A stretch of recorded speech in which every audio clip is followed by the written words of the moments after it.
294 A square B square and last में again 343 A cube हमारे पास एज इट इज आ गया। अच्छा, वैसे तो आप इसको भी आंसर कह सकते हैं, लेकिन होता क्या है तरीका कि हम पावर्स को जो है वो डिसेंडिंग ऑर्डर में लिखें, यानी सबसे पहले बड़ी पावर, फिर उससे छोटी, तो आप ऐसे भी लिख सकते हैं। लेकिन अगर आप भूल जाते हैं तो ये कोई बड़ा मसला नहीं है, इससे आपका आंसर गलत नहीं होगा। तो हम क्या लिखेंगे सबसे पहले जी, सबसे पहले हमारे पास पावर क्या है B6, फिर हमारे पास a की पावर है cube minus 343 A cube and then a की पावर स्क्वायर है हमारे पास plus 294 A square B square and last में minus 84 A B 4। So this is your required answer. अब जो हमारे पास क्वेश्चन है पार्ट नंबर 6, 1 प्लस ए माइनस 2b, तो आपको क्लियरली नजर आ रहा होगा कि अब इस क्वेश्चन में हमारे पास 3 टर्म्स आ गई हैं, नहीं तो इससे पहले हर सवाल में 2 टर्म्स आ रही थी। लेकिन परेशान नहीं होइए, इसमें आप गौर से देखिए कि आपको एक तरफ माइनस का साइन नजर आ रहा है, यानी डिफरेंस आ रहा है इसमें। तो इट मीन्स कि हम डिफरेंस की आइडेंटिटी इजीली यूज कर सकते हैं, लेकिन सिर्फ मेथड थोड़ा सा डिफरेंट होगा। अब वो किस तरीके से डिफरेंट होगा, आइए देखते हैं। हम स्टार्ट करते हैं इस क्वेश्चन को। सबसे पहले सॉल्यूशन की हेडिंग 1 प्लस ए माइनस 2b, इस पर मैं क्या लगाऊंगी, क्यूब। अब मुझे ये कैसे पता चलेगा इसमें से a क्या है और b क्या है। तो आप जानते हैं कि माइनस से पहले वाली टर्म जो है वो a होती है और माइनस के बाद वाली टर्म जो है वो b होती है। तो ये जो मेरे पास पूरी टर्म है ये किसके बराबर है, a के बराबर है, और ये जो टर्म है ये b के बराबर है। तो अब यानी कि मैं लिख सकती हूँ देयरफॉर a बराबर है किसके, 1 प्लस a के, और b बराबर है 2b के। सो इसके बाद हम क्या करते हैं स्टूडेंट्स, हम अपनी आइडेंटिटी लिखते हैं। a माइनस b का होल क्यूब बराबर होता है a cube minus 3a square b plus 3ab square minus b cube. Then अब मैं यहाँ पर a की जगह क्या लिखूंगी, 1 प्लस a एंड b की जगह 2b, यहाँ पर मैं क्या लगा दूंगी, क्यूब। और अब यहाँ पे मैं सिर्फ ब्रैकेट्स बनाऊंगी, a cube minus 3a square b plus 3ab square minus b cube. Next आप जानते हैं हमारा क्या स्टेप होता है, हम इसके अंदर वैल्यूज पुट करते हैं ब्रैकेट में। a की जगह मैं क्या लिखूंगी, 1 प्लस a और b की जगह मैं लिखूंगी 2b। अगेन a की जगह 1 प्लस a, b की जगह 2b and then again 2b। अब आपको इसमें इस स्टेप में आपकी एक चीज नजर आ रही होगी कि यहाँ पर देखिए 1 प्लस a के ऊपर क्यूब आया है और यहाँ पे 1 प्लस a के ऊपर स्क्वायर आ रहा है। इट मीन्स अब हमारे पास दोबारा से आइडेंटिटी यूज हो रही है। एक आइडेंटिटी कौन सी यूज हो रही है, a प्लस b का होल क्यूब, क्योंकि यहाँ पे 1 प्लस a है, 2 टर्म्स है और उनके दरमियान प्लस का साइन है, उस पर क्या आ रहा है, क्यूब। तो इसका आइडेंटिटी जो है वो क्या होती है, a cube plus 3a square b plus 3ab square plus b cube. और नेक्स्ट में आप देखिए लिखा हुआ है 1 प्लस a पर होल स्क्वायर, तो ये आइडेंटिटी भी हम जानते हैं, a प्लस b का होल स्क्वायर बराबर होता है किसके, a square plus 2ab plus b square. It means जहां पर ये टर्म्स आ रही हैं वहां पे हम आइडेंटिटी को अप्लाई करेंगे। सो स्टूडेंट्स 1 प्लस a पर होल क्यूब, इसको थोड़ा डिफरेंस करने के लिए, क्योंकि एक ही आइडेंटिटी के अंदर हम 2 अगेन आइडेंटिटीज को ओपन कर रहे हैं, तो इसलिए मैं यहाँ पे कर्ली ब्रैकेट बना रही हूँ ताकि डिफरेंस नजर आए। a cube plus 3a square b plus 3ab square plus b cube, ये मैंने इस टर्म की जगह लिख दिया है। देन माइनस 3, अब अगेन देखिए आप यहाँ पर 1 प्लस a का होल स्क्वायर, इट मीन्स यहाँ पे भी आइडेंटिटी आएगी। मेरे पास यहाँ 3 के बराबर में इतनी जगह नहीं है, तो अगेन मैं इसमें थोड़ा फर्क रखने के लिए ब्रैकेट बना रही हूँ और मैं इसकी जगह भी ब्रैकेट बनाऊंगी, that is a square plus 2 A B plus B square, और ये ब्रैकेट मैं क्लोज कर दिया। आगे देखिए नेक्स्ट ब्रैकेट में क्या है, 2b, तो 2b मैंने एज इट इज लिख दिया है। अब मैं आगे आऊंगी, plus 3a B square and minus B cube, तो b हमारे पास, मैं बी क्यूब अगेन ऐसे ही बना रही हूँ ना। अब हम जो है इस इक्वेशन के अंदर जो इक्वेशन फॉर्म आई है उसमें वैल्यूज पुट करेंगे। तो देखिए सबसे पहले हमारे पास क्या था, 1 प्लस ए का होल क्यूब, तो हमने यहाँ पर उसका फॉर्मूला ओपन किया, और वो फॉर्मूला क्या होता है, A cube plus 3a square B plus 3ab square plus B cube. In this term we have a is equals to 1 and b is equals to a, तो मैं a की जगह क्या लिखूंगी, 1 1, और b की जगह क्या लिखूंगी, a। अगेन a की जगह 1, b की जगह a, और b की जगह a। Then minus 3a square b ये था, तो माइनस 3 ये रहा यहाँ पे, और a स्क्वायर की जगह हमने फॉर्मूला ओपन करना था ऑफ 1 प्लस a का होल स्क्वायर, तो अगेन a की जगह 1, a की जगह 1, b की जगह a, और b की जगह a। Now 2b that is b, यानी 3a स्क्वायर b, ये बन गई आपकी टर्म। देन लास्ट में प्लस 3ab स्क्वायर, तो a की जगह अब क्या आ जाएगा, अब हम ये ऊपर वाला लिखेंगे, a की जगह हमारे पास क्या था 1 प्लस a, और b की जगह क्या आ जाएगा 2b, और यहाँ भी b की जगह क्या आ जाएगा 2b। अब हम सिंपल सॉल्यूशन स्टार्ट करेंगे इसका। 1 का क्यूब, पहले मैं इस ब्रैकेट को सॉल्व करती हूँ जहाँ पे मैंने क्यूब की आइडेंटिटी लगाई थी। 1 का क्यूब क्या हो जाएगा, 1 प्लस 3, 1 का स्क्वायर 1 ही होता है, सो 3 और a मल्टीप्लाई होंगे तो 3a, प्लस a का स्क्वायर a स्क्वायर हो जाएगा, then it will be 3a square, and last में a क्यूब। ये मेरे पास a क्यूब की आइडेंटिटी का फॉर्मूला ओपन हो गया। देन माइनस 3, अब यहाँ पे a स्क्वायर की आइडेंटिटी है, तो इसका फॉर्मूला 1 का स्क्वायर 1 प्लस 2 1 ज़ा 2 एंड 2a ज़ा 2a, and it will be 2a and plus a square is equals to a square, and last में यहाँ पर हमारे पास क्या था 2b। देन प्लस 3, ये एज इट इज आ जाएगा 1 प्लस a, और 2b का स्क्वायर क्या हो जाएगा 4b स्क्वायर, एंड लास्ट में माइनस 2 का क्यूब होता है 8b क्यूब। नाउ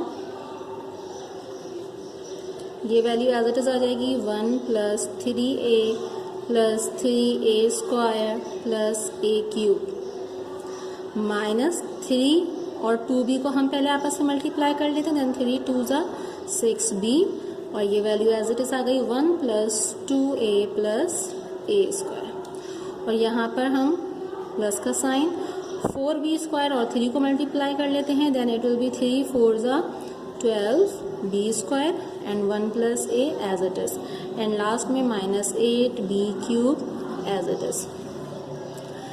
अब क्या करेंगे हम स्टूडेंट्स, अब ये पहला ब्रैकेट तो हमारे पास ऐसे ही आ रहा है 1 plus 3a plus 3a square plus a cube, minus 6b जब 1 से मल्टीप्लाई होगा तो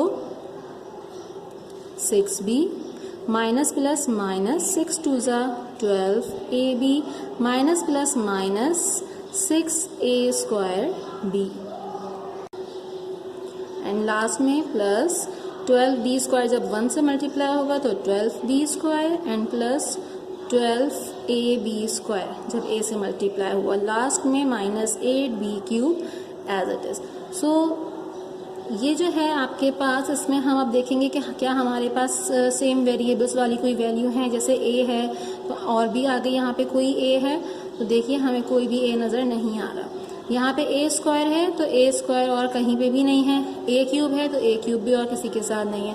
तो अब जो है वो हम इसको सिर्फ और सिर्फ अरेंज करके लिखेंगे, ठीक है। अरेंज करने का तरीका मैंने आपको इससे पहले वाले क्वेश्चन में बताया था कि हम पावर्स को अरेंज करते हैं from decreasing order in the form of descending order. यानी सबसे पहले बड़ी पावर, फिर उससे छोटी पावर वाली वैल्यू, उससे छोटी पावर वाली वैल्यू। तो आइए देखते हैं कि इसका आंसर किस तरीके से लिखा जाएगा। सबसे पहले हमारे पास हम वो नंबर लिखेंगे जिसमें कोई वेरिएबल नहीं है, और वो क्या है 1 प्लस इसके बाद सबसे बड़ी पावर जो है वो है हमारे पास a³, और इसके बाद हमारे पास देखिए क्या है, क्वेश्चन को आप गौर से देखिए, मेरे पास जगह नहीं थी इसलिए मैंने पेज फोल्ड कर दिया है। फिर हमारे पास जो बड़ी पावर है वो है b³ की, जिसके साथ है 8 जो आपके पास सबसे लास्ट में लिखा हुआ है। देन हमारे पास a की पावर है a² 3 के साथ, एंड देन b² 12 के साथ, then minus 6a² and then plus 12a b² and then plus 3a and then minus 6b और सबसे लास्ट में minus 12ab। तो this is your required answer. So इसी मेथड से आपने ये क्वेश्चन करना है और इसके आगे वाले भी करने हैं। So students, our next question is p² minus q² minus r²। अब इस क्वेश्चन में हमारे पास a क्या है, a बराबर है p² के, और b क्या है, b बराबर है q² माइनस r² के। फॉर्मूला हमारे पास आप जानते हैं हम क्या यूज़ करते हैं, a क्योंकि माइनस है तो माइनस का फॉर्मूला यूज़ करेंगे, a माइनस b का होल क्यूब बराबर है किसके, a³ minus 3a² b plus 3ab² minus b³।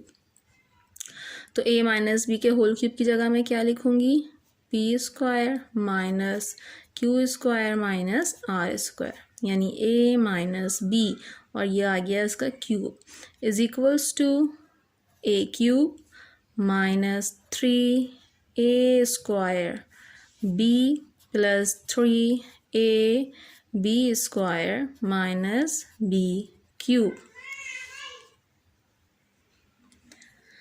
अब a की जगह हम क्या लिखेंगे, p², अगेन a की जगह हम क्या लिखेंगे, p² और b की जगह q² minus r²। Similarly b की जगह q² माइनस r²। तो अब यहाँ पे आप देख सकते हैं ये तो हो जाएगा p की पावर 2 3 ज़ा 6, यहाँ पे भी ये p की पावर हो जाएगा 2 2 ज़ा 4, और ये q² minus r² as it is आ जाएगा। यहाँ पे देखिए q² माइनस r² पे क्या आ रहा है, होल स्क्वायर, और यहाँ पे q² माइनस r² पर क्या आ रहा है, क्यूब। इसका मतलब पिछले क्वेश्चन की तरह यहाँ पर भी दो आइडेंटिटीज़ यूज़ होंगी। कौन कौन सी, ये है आपके पास a माइनस b का होल स्क्वायर बराबर होता है a² minus 2ab plus b² के, और यहाँ पे कौन सी आइडेंटिटी यूज़ होगी, a माइनस b का होल क्यूब जो कि बराबर होता है a³ minus 3a² plus 3ab² and minus b³। तो इन दो जगह पे हम आइडेंटिटी यूज़ करेंगे और लास्ट क्वेश्चन की तरह कंप्लीट सॉल्व करेंगे। तो इस क्वेश्चन को आगे आप खुद करेंगे, मैंने स्टार्टिंग आपको बता दी है। लास्ट क्वेश्चन जो हमने किया था सेम उसी मेथड को फॉलो करते हुए हम इस क्वेश्चन को सॉल्व करेंगे। इसके बाद जो हमारा क्वेश्चन है, क्वेश्चन नंबर 12 999, इसका आपने क्यूब फाइंड आउट करना है। वैसे तो आप जो क्यूब करते हुए आए हैं उसमें आपके पास दो टर्म्स होती नहीं, मगर यहाँ पर सिर्फ एक ही टर्म है। तो सबसे पहले हम इसको कन्वर्ट करेंगे दो टर्म्स में। किस तरीके से, 999 हमारे पास कब आ सकता है, जब हम 1000 में से 1 को माइनस करें। तो हमारे पास क्या आ जाएगा, 999। तो इस तरीके से हमारे पास दो टर्म्स आ गई, ये टर्म हो गई a और ये टर्म हो गई b। तो मैं लिख सकती हूँ 1000 माइनस 1 और इस पर मैं क्या लगा दूँगी, क्यूब। अब आप जानते हैं क्यूब का फॉर्मूला क्या होता है, a³ minus 3a² b plus 3ab² minus b³। a की जगह क्या आ जाएगा, 1000 और b की जगह आ जाएगा 1। a की जगह 1000, b की जगह 1 और यहाँ पे भी b की जगह 1। जब हम 1000 को 3 टाइम्स करेंगे तो ये हमारे पास आ जाएगा 10 लाख -3। जब हम 1000 को हम 2 टाइम्स करेंगे तो ये आपके पास आ जाएगा 1 लाख, और ये 1 सा तो वही हो जाएगा, इसलिए मैं 1 नहीं लिख रही। +3 को जब 1000 से मल्टीप्लाई करेंगे तो ये हो जाएगा 3000, एंड -1 का क्यूब जो है वो 1 ही आएगा। अगेन 10 लाख, और जब 3 को लाख से मल्टीप्लाई करेंगे तो ये हो जाएगा 3 लाख +3000 -1। इन तमाम वैल्यूज़ को आप सॉल्व कर लेंगे। 10 लाख में से आप 3 लाख माइनस करेंगे, फिर जो आंसर आएगा उसमें 3000 प्लस करेंगे, देन -1 करेंगे। नेक्स्ट क्वेश्चन है हमारे पास क्वेश्चन नंबर 999। इस क्वेश्चन में आप गौर से देख सकते हैं कि आपको एक ही टर्म नज़र आ रही है, और अब तक हमने जिन इक्वेशन के क्यूब्स फाइंड आउट किए, जिन टर्म्स के, उसमें 2 टर्म्स मौजूद होती थी। तो यहाँ पे देख लीजिए, सबसे पहले एक ही टर्म है 999, तो सबसे पहले मैं इसको 2 टर्म्स में कन्वर्ट करूँगी। और 999 हमारे पास कब आ सकता है, जब मैं 1000 में से 1 माइनस करूँ। मैंने प्लस वाला क्यों नहीं करा, क्योंकि हम माइनस की आइडेंटिटी यूज़ कर रहे हैं, इसलिए मैंने 1000 में से 1 माइनस किया, तो मेरे पास क्या आ जाएगा 999। सो इस तरीके से ये हो गया मेरे पास A और ये हो गया B। तो अब मैं लिख सकती हूँ 1000 -1, और इस पर मैं क्यूब अप्लाई कर सकती हूँ। फॉर्मूला आप लोग जानते हैं, A³ -3A² B +3AB² and -B³।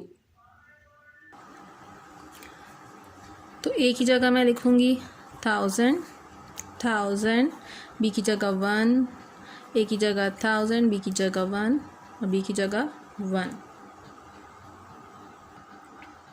So students, cube है तो 1 तो ऐसे ही आ जाएगा, और क्यूब आप देख सकते हैं 3 है, यानी 3 ज़ीरो हैं। तो जब हम क्यूब लगाते हैं, 3 ज़ीरो का क्यूब लगाएंगे तो कितने ज़ीरो हो जाएंगे, 1 2 3 4 5 6 7 8 9 -3। यहाँ 1000 के ऊपर स्क्वायर है तो 1 तो यूं ही आ जाएगा, और स्क्वायर का मतलब ये 3 ज़ीरो हैं तो कितने हो जाएंगे, 6 ज़ीरो हो जाएंगे। 1 लिखने की ज़रूरत नहीं, क्योंकि 1 मल्टीप्लाई होके वही हो जाता है, और +3 को जब हम 1000 से मल्टीप्लाई करेंगे तो ये हो जाएगा 3000, एंड -1 का क्यूब जो है वो 1 ही रहेगा। अगेन 1 2 3 4 5 6 7 8 9 -3 को जब हम मल्टीप्लाई करेंगे 10 लाख से तो ये हो जाएगा 30 लाख। 1 2 3 4 5 6 +3000 -1। अब इन तीनों टर्म्स को आप पहले माइनस कर लेंगे, और फिर जो आंसर आएगा उसमें आप 3000 को प्लस कर लेंगे। तो आपके पास आंसर आ जाएगा सॉल्व करके 997002999। So this is your required answer. So student, our next question is question number 6, page number 165। इसका पार्ट 2 मैं आपको करा रही हूँ, एंड पार्ट 1 एंड 3 आप खुद ही करेंगे, सेम इसी मेथड से फॉलो होगा। इस तरीके का क्वेश्चन जो है वो आप क्वेश्चन नंबर 2 में भी कर चुके हैं, उसके दोनों पार्ट मैंने कराए थे आपको, तो आपको ईजिली हो जाएगा। इस सवाल में आप गौर से देखें तो आपको सिर्फ नंबर्स नज़र आ रहे हैं जो आपस में मल्टीप्लाई हो रहे हैं, माइनस हो रहे हैं, ऐड हो रहे हैं। तो अगर गौर से देखें तो ये 31.6 3 टाइम्स है, फिर इसके बाद माइनस का साइन 3 मल्टीप्लाई बाय 31.6 2 टाइम्स है, एंड देन 28.6। यहाँ पे आपको 2 नंबर्स नज़र आ रहे हैं, 31.6 और एक 28.6। तो मैं लिख सकती हूँ, सॉल्यूशन की हेडिंग डालेंगे सबसे पहले कि A बराबर है किसके, 31.6 के, और B बराबर है किसके, 28.6 के। फॉर्मूला आप जानते हैं कि हमारे पास क्या होता है, A माइनस B का होल क्यूब बराबर होगा किसके, A³ -3A² B +3AB² -B³। तो ये मुझे ये टर्म ओपन करनी है, ठीक है। सो A³ -3A² B +3AB² B³। और यहाँ पर मैं लिख देती हूँ 31.6 -28.6 पर होल क्यूब। मेरे पास जगह का इशू है, लेकिन आप जो है आराम से लिख लीजिएगा इसको। अब A की जगह मैं क्या लिख रही हूँ, 31.6 31.6 और b की जगह मैं लिख रही हूँ 28.6, 28.6, 28.6। लेफ्ट हैंड साइड को हमें कुछ नहीं करना, वो एज इट इज़ रहेगी। 31.6 को जब आप 3 टाइम्स मल्टीप्लाई करेंगे तो आपके पास वैल्यू आएगी 31,554.496 माइनस यहाँ पे 3 एज इट इज़ आ जाएगा और 31.6 का जब आप स्क्वायर लेंगे तो आपके पास आएगा 998.56 और ये 28.6 एज इट इज़ आ जाएगा। Similarly plus 3 as it is आ जाएगा, 31.6 भी एज इट इज़ आएगा और जब आप 28.6 का स्क्वायर लेंगे तो आपके पास वैल्यू आ जाएगी 817.96 और लास्ट में आपके पास क्या वैल्यू है, माइनस बी क्यूब है। तो 28.6 का जब आप क्यूब लेंगे तो आपके पास आ जाएगी वैल्यू 23393.656। इन तमाम वैल्यूज़ को आप मल्टीप्लाई करेंगे और सॉल्व करेंगे तो आपके पास आंसर आ जाएगा 27, which is our required answer. Next है हमारे पास question number 7। If p is equals to 2q + 4, अगर p बराबर है 2q + 4 के तो साबित कीजिए, प्रूफ कीजिए p³ - 8q - 24pq ये बराबर है किसके, 64 के। तो यहाँ पे आपको पहले जो प्रूफ करना है उसमें गौर से देखिए, इज़ इक्वल्स टू के बाद एक नंबर आ रहा है 64 और यहाँ देखिए इज़ इक्वल्स टू के बाद 2 टर्म्स हैं 2q एंड +4। तो सबसे पहले मैं क्या करूँगी, इसको अरेंज करूँगी। ये मुझे दिया हुआ है p is equals to 2q + 4, तो ये प्लस 2q है, यहाँ आके क्या हो जाएगा minus p - 2q is equals to 4। अब मैं इस पर क्या करूँगी, taking cube on both side